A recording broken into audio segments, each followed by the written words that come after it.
In many ways, Midnight is about bringing people together, and magic is all around you. It's about learning empathy for people who aren't like you. It's finding hidden strengths. It's so beautifully powerful, and I think that it just sort of leaps off the screen. There's so much atmospheric potential. The landscapes, they're almost like a character in and of itself. We made these concept songs for all of the creatures. It's not often you get that creative license. Her journey paralleled with my journey, and like many of our journeys. Did Mama know about this? She discovers the world is more than what she has known it to be. Coming up against all of these monsters and large creatures where she can communicate with them, heal them, learn from them. Watching Hazel just fly through the world doing all of these things is just a lot of fun.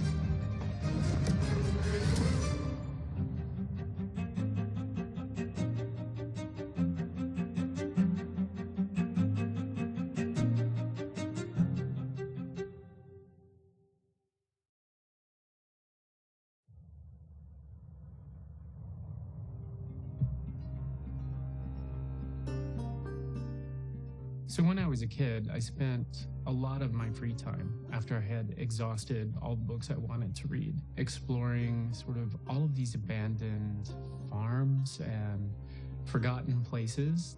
And you really, when you walk through a forest in the South, you never know what you're going to find. Now, as a kid, I would already be at the backside of this little swamp, finding plants like wild grapevines that were so thick and so gigantic, you didn't have to climb them. Mysterious buildings, and they seem to have never served any purpose at all. So you wonder, what was this for? Why is this here? Where did these people who built it go? What happened? It doesn't take too long before the accumulation of mysteries demand an answer. And my imagination provided the answers. So I started inventing adventure stories as I was tramping around and exploring these places that usually featured monsters. And monsters became my best friends. That exhilarating sense of discovery, never knowing what you'll find, this sort of thing is what I wanted to create in a game. The genesis of Midnight was my desire to create a love letter to the South.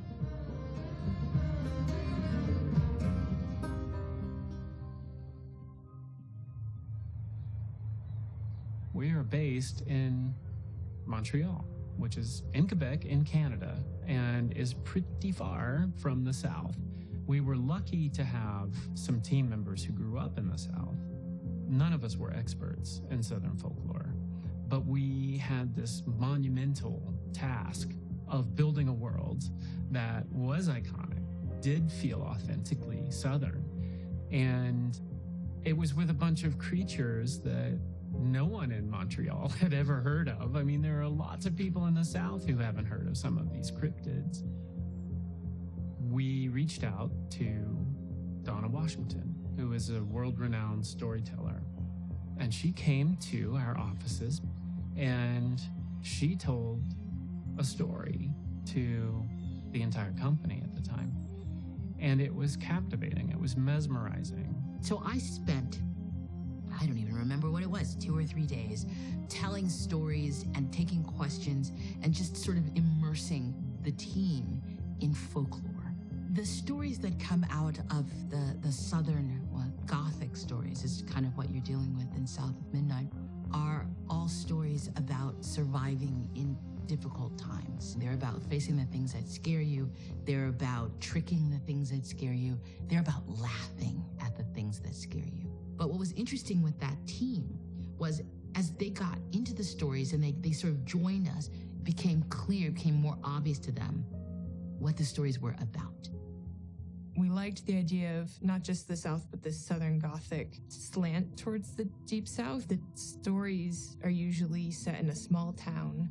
They usually involve something supernatural, and they're usually soaked in atmosphere. There's a thing that I like to think about called like an imaginary nostalgia for a place. So the idea is that you know, it's okay if players have not experienced like where these genres came from originally, but we're sort of reimagining them and celebrating them again to create like a really cohesive atmospheric world. And so for us, how I would have translated that to something visual is really leaning on the weight of the past. That's a big thing for Southern Gothic. Old decaying buildings, overgrowth, quiet places, old houses, places that tell a lot of old stories. And then there's the supernatural sort of magic realism element with ghosts and myths and legends. A lot of creatures in these folklore, they sort of balance on the edge between the known and the unknown. Almost all of the creatures within South of Midnight are inspired by folk tales from the various regions of the South. And if not a folk tale, it's taken from an urban legend that's well on its way to becoming a folk tale. Something's out there, clearly, something anomalous. People become obsessed with learning about them. But to date, no one's really gathered any conclusive evidence or proof that they exist, or really identified what they are.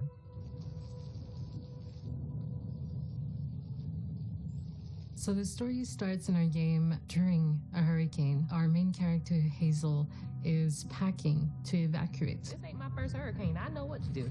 As long as you didn't forget the Flashlight and battery. This hurricane is going to split apart a mother and her daughter. And we wanted to explore what kind of choices she's going to make. We kind of give her a lot of obstacles and challenges that will force her to face a few things from her past that she may not be aware of. And it has become the theme of our game.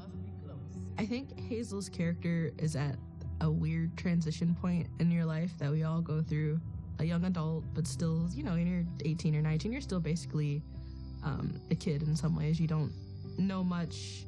You feel like you know much. But also, you know, you're very complex. You want to be understood. You want to be seen. I ain't no boo-hag.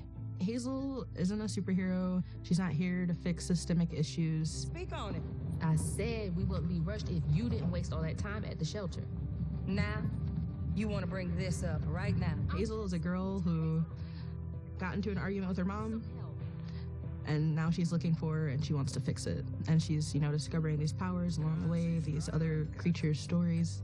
So Hazel is a weaver, and she can tap into her powers and sort of unravel the past and see what was the event that may have transformed either a person or a creature.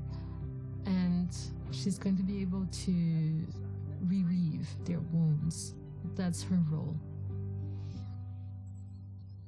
The creatures are all inspired by real folk tales. However, there's not a lot of visual information on the exact look of these creatures, which gave us a lot of flexibility to interpret them. For me, getting the tone, mood, and making sure they had this sort of dark elegance to them was really important.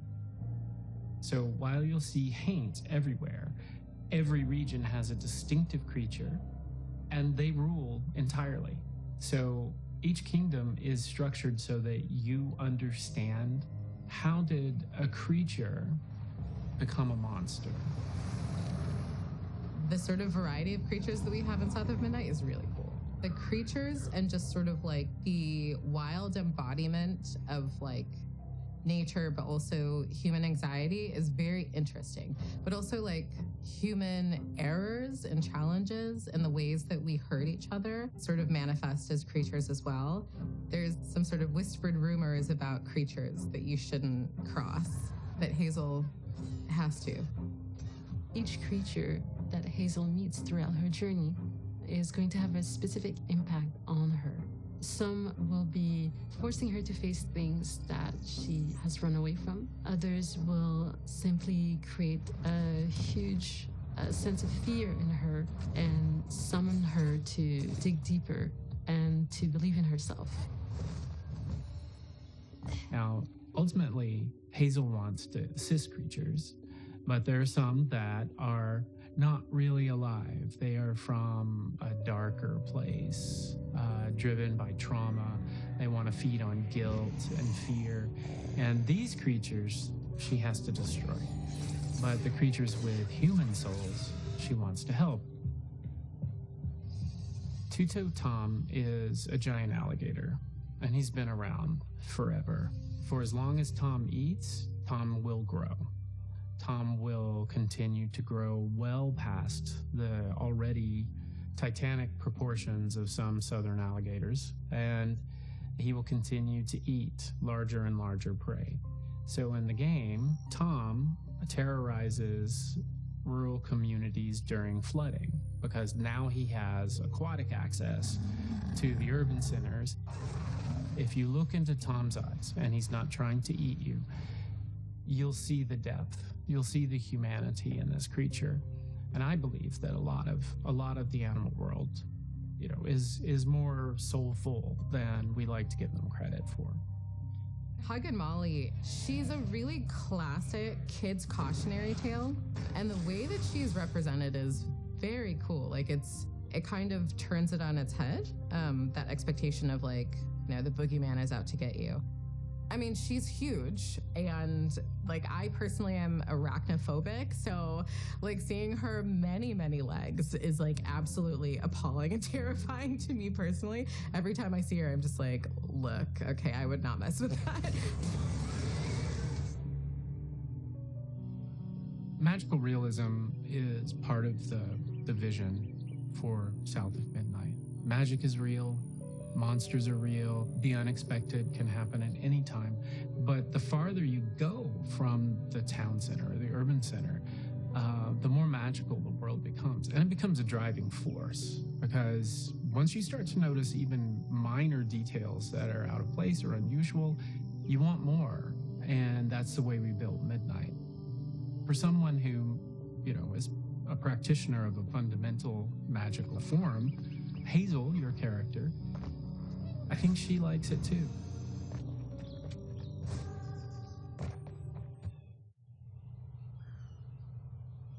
I think if you're making a game set in real locations, you have to go to those locations as much as possible to sort of pick up on the vibe of these places. So in that spirit, I devised 2 week-long excursion/research trips to the South for all of the directors. Because South of Midnight is set in a sort of twisted alternate version of the Deep South where we use different landscapes that are iconic to the Deep South. So we went to the Appalachians, we went to the swamps, we went to New Orleans, we went through the Delta, and South of Midnight has a bunch of archetypal locations from the Deep South. Hazel Flood, our main protagonist, she gets projected into this sort of folkloric version of the Deep South. We have the swamps, we have the Delta, we have the Appalachians, and we have an area that's inspired by New Orleans. The landscapes they're almost like a character in and of itself in the game.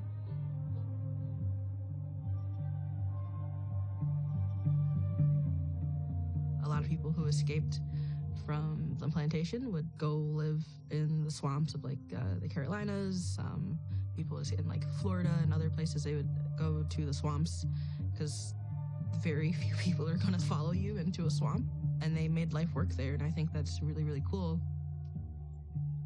A lot of people might hear about the Underground Railroad, but a lot of people don't know that the Great Dismal Swamp was a stop on the way. Imagining people build settlements out here is Really wild. Really, really wild. It's very inspirational though. It is, because this is not a place I feel like you live willingly. You're doing it out of necessity. You got a big old mosquito on your head. Did you get it? I did.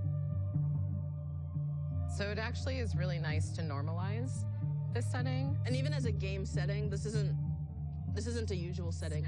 I mean, it's a little daunting trying to bring that history to the forefront. You feel a great degree of responsibility. Yeah.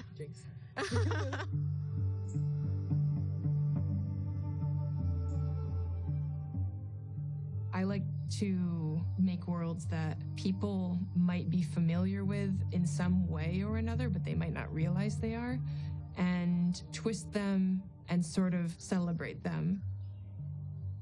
And I feel like we don't give players enough credit for wanting to see new worlds.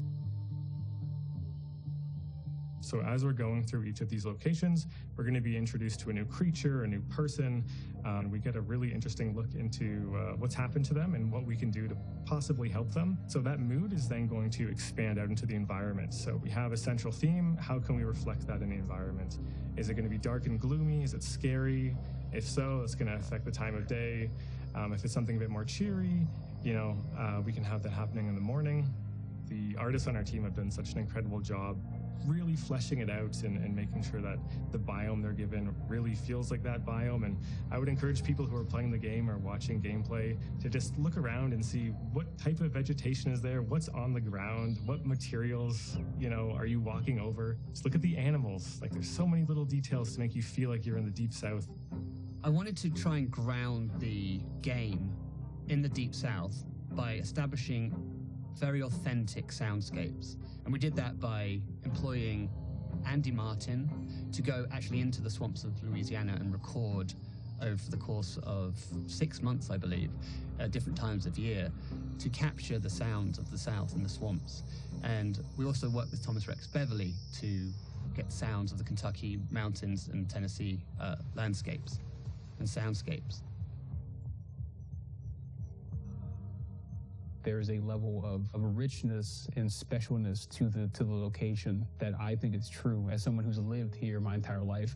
My name is Rob Guillory. I'm a comic book creator out of Lafayette, Louisiana, and I am currently drawing and writing the South of Midnight comic. It's very, very in line with everything I've been making.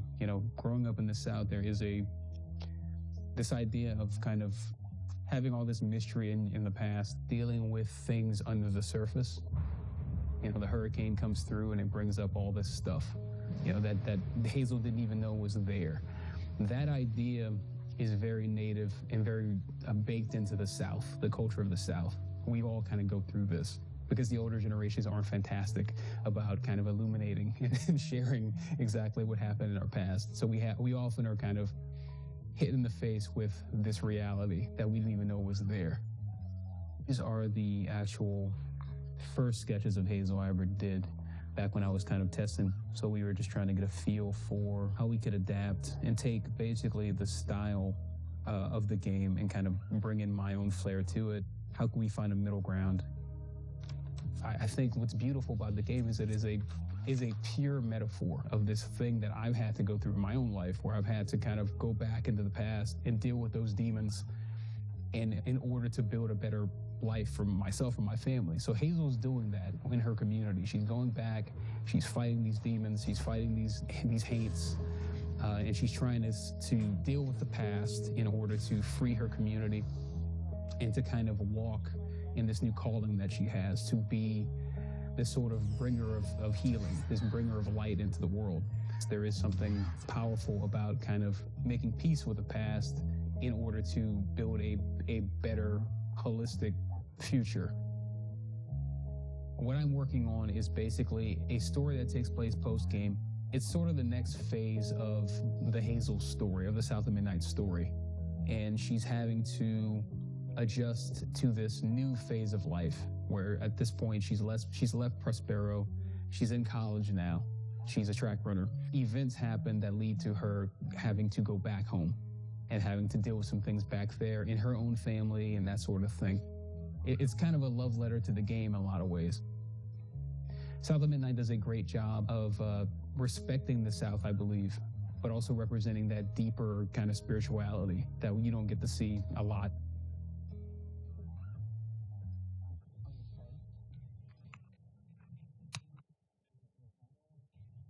Look, where'd they go? Here, sheep. Because this game is so very specific, Hazel being from the Southeast, Hazel being an athlete, being a track star. And I wanted the intricacies of those things to really pop out in Hazel. And it's the type of subtlety that really brings a character to life. Hi, hun. How are you? I'm ready to go. Cool, let's rock. Both Adrian and Nona, who play Hazel, have strong ties to the Southeast. Cool, so this first line, we're just gonna do 3 in a row, and this is you walking up to Bo's house. I had to grow up too fast. Nice. When I first seen a picture of Hazel, I was like, oh my gosh, that could really be me. Just her facial structure resembled mine. So what I did is I dressed exactly like Hazel in my audition. And I had fun with it. It's a mug, I'll clean it up. Jeez. Your great-grandmother made this. And you never told me that. And I would say that some of the details that I really hone in on is the accent. Oh my God. Who would do that to a kid? My family's from North Carolina. So I had a background of what that accent would sound like. And then I had a little bit of training to help me with just to really precisely place it where it needed to be. And then with her attitude, I just got to make sure I am in a spunky, ready pace. You know, she has sassiness, she has a modernness to her, but she's also respectful of her elders. She's also very empathetic. She's very driven, competitive. And I remember just feeling so connected. Her journey paralleled with my journey and like many of our journeys. This story centers around a young Black girl, so I couldn't help but be just in love with that idea. And I think Hazel, in the writing and the way that she's designed, it's so beautifully powerful. And I think that it just sort of leaps off the screen. And the way that she speaks and carries herself, the way that she allows herself to be vulnerable and scared and confused and unprepared, I think is something I'm really excited that we get to follow in this story and her story. Shaking bones. The handcrafted style is applied into everything. There's something soulful about that, and I think it resonates with a lot of people, and it felt really appropriate for this deep South, Southern Gothic dark fantasy to have this sort of organic, natural touch to the style. Who, what? Yeah, I saw you jumping. We had to figure out a style where things are exaggerated, there's little thumbprints and imperfections, and everything kind of has this sort of twisted feeling to it. So we went and visited this stop motion studio in Montreal called Clyde Henry, and they have a really special style that has this sort of dark, twisted eeriness that was something we wanted for South of Midnight. And we actually looked at their maquettes and looked at how they were made, and then the artists went back and we had to create techniques to reverse engineer how things are actually made by hand. Yeah, everything from the foliage to the props to the buildings to the characters, they all have a handcrafted look to them. Maybe I could help bottle up the paint. So I'm the last person left here. So the animation style is just stop motion. So a lot of the narrative of the game is that you have Hazel, who is, you know, while searching for her mother, coming across a number of people in the world who have gone through things. They have experiences. Everyone's got something that's made them a little rough. And, you know, while she has the power to weave and heal these sort of things, there becomes a sort of understanding of people's imperfections, those experiences that they've had, sort of define who they are as a character.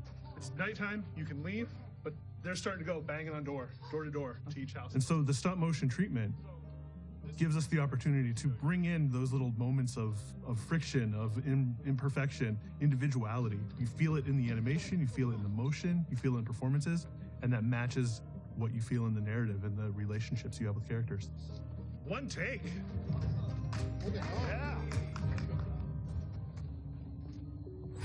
Hazel is coming into her power. She's a young woman who, through this adventure, finds the true nature in herself as a leader. She finds her magical powers. She's awakening to a world of possibilities she did not know existed. So the main character that you control, Hazel, is a weaver. She's inseparable from her weaver abilities. All of them are calculated to make you more aware or continuously aware of how the weaver sees the world and how she can pull from the world to traverse in extreme ways that normal humans simply can't do. The most important metaphor about your abilities as a player is the perception of trauma in creatures. You can see it. It's like a cancer. So the ability to weave is you can take these big masses of dark energy and release it from each other, release it so the good can get in, so the good can thrive. And that's what I love about Hazel Flood is the things that she's doing are all a part of healing and helping others. It's inspired by textiles and crochet and knitting, and we wanted to sort of take back this, which is traditionally considered more of a feminine art, and make it this powerful, beautiful magic. And we wanted it to really feel like this is how she does magic, is by manipulating these tangible strands. And the look of them was very much inspired by lace. Lace is very Southern Gothic. It's this like supernatural, living, sort of sentient material. Gameplay in South of Midnight focuses on Hazel's magical powers as a weaver. And as you progress through the game, you're going to unlock various different spells and abilities. South of Midnight is a game of crafted challenges, and we've broken down these challenges into 3 different pillars. We got Traversal. Traversal focuses on platforming and using Hazel's different magical abilities in combination with one another to create these chains of traversal movement. Combat, our second pillar, focuses on using your different magical abilities to defeat our different enemies. Each enemy you're going to see in the game, we call them, they're different archetypes that are all going to have different strengths and weaknesses that your magical abilities are going to be able to counter. So it really is a combat experience that focuses on reflexes and reaction, adaptability and mobility, and it rewards quick thinking. Last but not least, our third pillar is puzzles. The game features a set of different problem-solving moments where Hazel is going to use her different magical abilities in order to manipulate the environment around her. She's got a few different powers. She has weave that allows her to weave in existence objects and platforms that she can use to navigate through the environment, as well as push and pull that allows her to move objects around. And usually you're going to encounter these barriers, and you're going to use all your abilities in combination to overcome the challenge and progress through the game.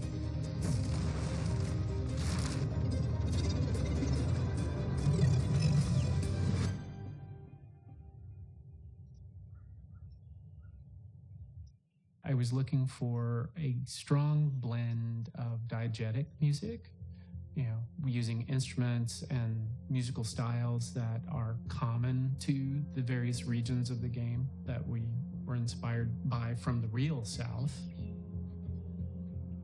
I remember David coming back from a trip to the South, and he had this epiphany. He told me that he wanted the action to equal musicality. Right. And I was very intrigued with this creative direction. I was like, okay, how do we do that? After knowing we needed action equals musicality, we thought of Olivier de Rivière, because he, not only is he a great composer, he's also an amazing interactive music specialist.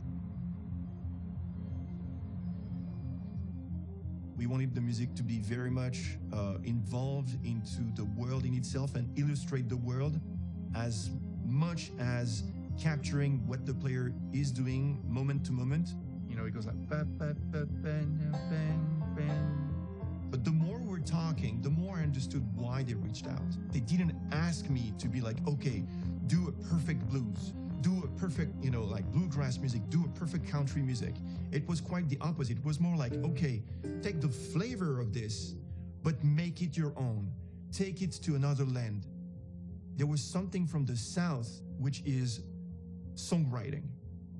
And so we, as Compulsion, our writing team, and David, supplied those lyrics for these songs. Molly, Molly, woman in white, she'll snatch you up if you go out at night. When you came here at the studio, I couldn't believe what I was seeing because I would think that somebody with such a backstory in his voice should be older.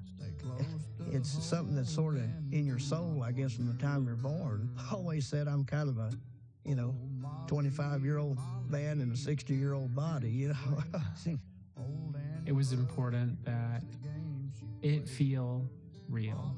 It's performed by people from the regions where the music is played or where the music originated. Tonight. Yeah, going to Nashville was something. It's alive. It's just music all over the place. Walking up and down the main stretch, I think it's called Broadway, hearing all the music coming out, like seeing these performers, being able to go to the RCA studio and meet our performers, it's just historic, and I think influences how you make the game. And we wanted to work with these artists from the South, singers from the South, fiddle players, drummers, organ players. David was from a gospel church in Nashville, and the chords and play style is just incredible. Meeting the choir, and everyone's just got music running through their blood. It's amazing to be around, and often left me feeling quite inadequate. Feel good about this? All right, let's try that. Last night under. You're singing as the character. So you need to wear this sort of, persona that is not you, and you need to perform as this persona. So it's always magical when it happens, because the first takes, it's like a little bit, timid, a little bit like we don't know. And then I start to push and push and push and push. Mama will be there in the morning.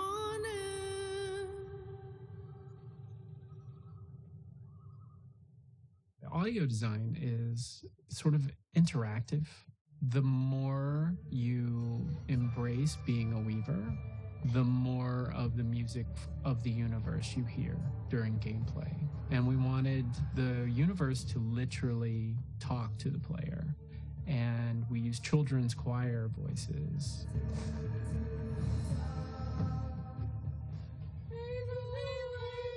They all are from Nashville. Most of them I know from either a church experience or being the children of my close friends growing up.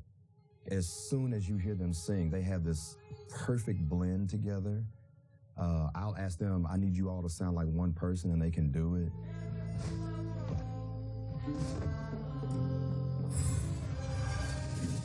The music has been challenging, but they've stepped right up to it as if it were just another fun day at the office for them. One of the most heartwarming things is seeing them, knowing their parents as long as I've known them, doing exactly what their parents do.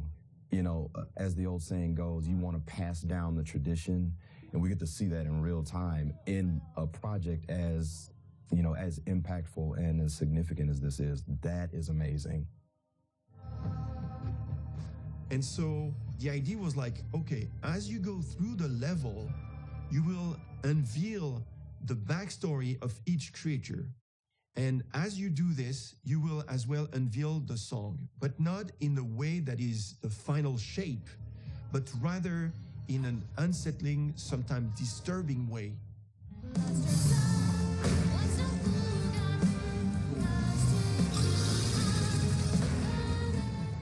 There is this entity that is very evil, and we said, this is completely out of the scope of, let's say, guitars, banjo, all of this. This is like massive, and it can take over, yourself.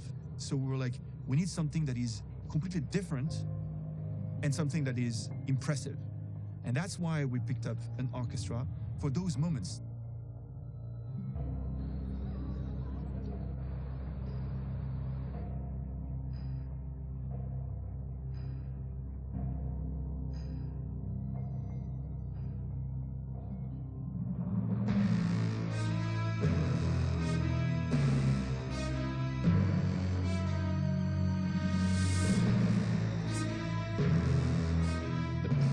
Of us recording with everyone together is fairly rare, in fact, very rare.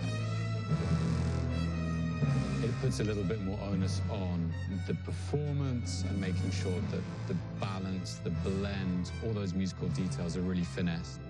That was why we thought that was so interesting. Like the orchestral textures, which felt out of place in the Deep South. By cleaning those zones of those entities, you removed the out of place, the orchestral textures, and replaced those with voices and with ground instrumentation and the ambience that returned.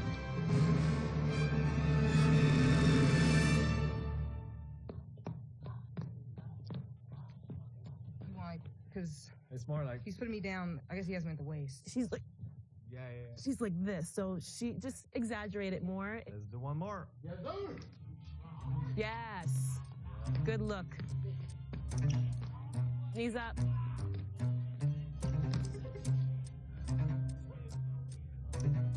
Collapse. Struggle. We're recording the musical number of Rue and Hazel. It's a great song and dance number, just a stage cabaret vaudeville style. Lots of fun with them, just exploring their story, telling their stories, like we're getting every little detail, every punctuation in the script. Just every movement is purposeful to evoke emotion and like attention. It's a movie under 2 minutes. The challenge is really the fact that a character like Hazel in a game like this hasn't really been done before, you know, and it hasn't been done in a way that really brings to light what it is like to be a young Black woman in this time period with these challenges and the complexities that come with that. I mean, when I think about how many games are set in the South with a strong Black female lead, I don't recall that many. That in itself shows how important this is.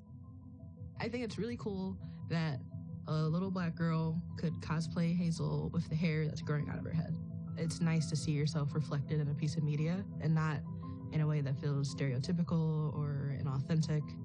Like Hazel, we can be weavers, we can be fairies, we can be magic users. We can do a lot more than just, I think, what people assign to the South.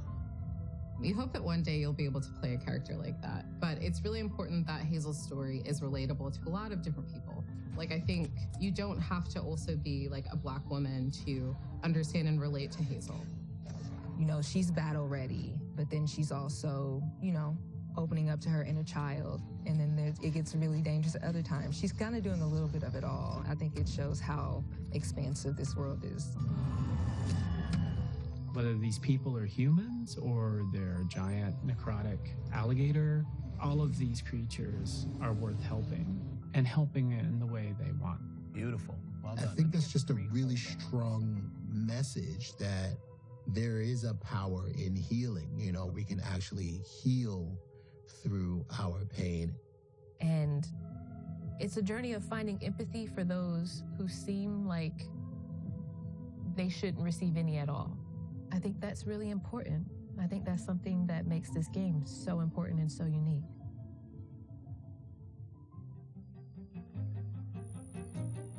I'm gonna be sad to leave the world of Midnight.